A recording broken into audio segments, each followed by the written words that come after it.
And for the other news, the deceleration of the rates of price increases last month, and it was a welcome development for Malacanang.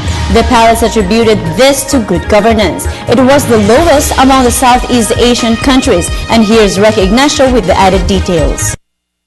Good governance means better economy. Malacanang is pleased that the country's inflation rate eased further for the month of October. Deputy Presidential Spokesperson Abigail Valte announced that the headline inflation rate down to 3.1% from the 3.6% in September and 3.8% in August this year, a 4-month low for consumer price index and lower compared to the inflation rate in the same month last year. The inflation rate also eased further in the National Capital Region and in other regions in the country.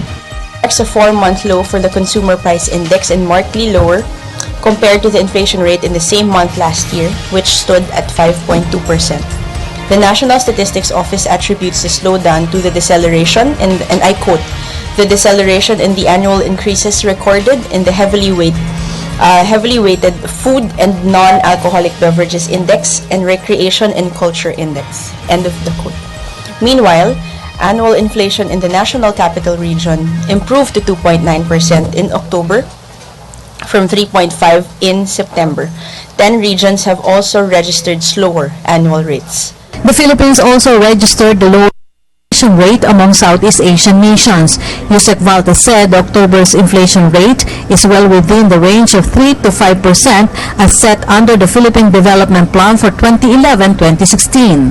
Among Southeast Asian nations which have reported their inflation rates thus far, the Philippines registered the lowest inflation for October compared to 7% in Vietnam, 4.61% in Indonesia, and 3.3% in Thailand.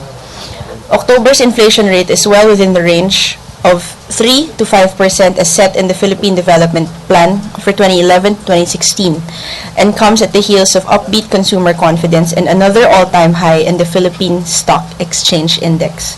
Meanwhile, Malacanang reassured the public that the Aquino government will continue the reforms to achieve more significant economic growth. The Aquino administration has consistently pursued equitable and inclusive economic growth. Ensuring a manageable inflation rate is part of this effort. This is reflected in the third quarter Pulse Asia Ulat ng Bayan survey that indicated an 11-point improvement in the performance rating of the administration in controlling inflation.